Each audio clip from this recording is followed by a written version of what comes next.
तो ये Zika virus जो है ये स्पेशली प्रेग्नेंट फीमेल्स को अफेक्ट कर सकता है और जो बच्चा कोख में होता है उस पर भी अफेक्ट आ सकता है। तो ज़िका वायरस का स्क्रीनिंग के लिए हमारा सेंटर अभी रिकग्नाइज हो गया है।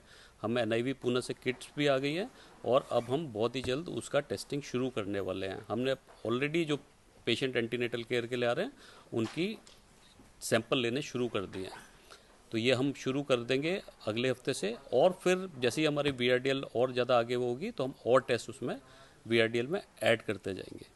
इसके अलावा हमारी एक BSL-3 लैब भी सेंक्शनड है जिसका कि कंस्ट्रक्शन अगले महीने शुरू हो जाएगा। BSL-3 में सारे खतरनाक बीमारियां उसका हम टेस्टिंग कर सकते हैं।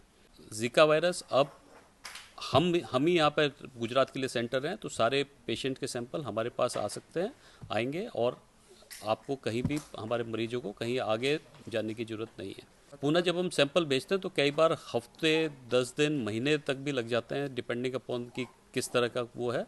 बट अब हम यहाँ पर डायरेक्ट करेंगे तो हम उसको इमीडिएटली कर सकते हैं। ज़िका वायरस का टेस्टिंग के बाद अगर पेशेंट सिम्टोमेटिक है तो हम 24 घंटे में दे सकते हैं, लेकिन अभी जैसे हम सर्विलेंस पर्पज़ के लिए कर रहे हैं तो हम सैंपल लेके रख लेते हैं और कुछ टाइम लेते हैं। लेकिन अगर किसी पेशेंट पर हमें सस्पेक्ट है तो हम उसे इमीडिएटली 24 घंटे के अंदर अंदर रिपोर्ट दे सकते हैं।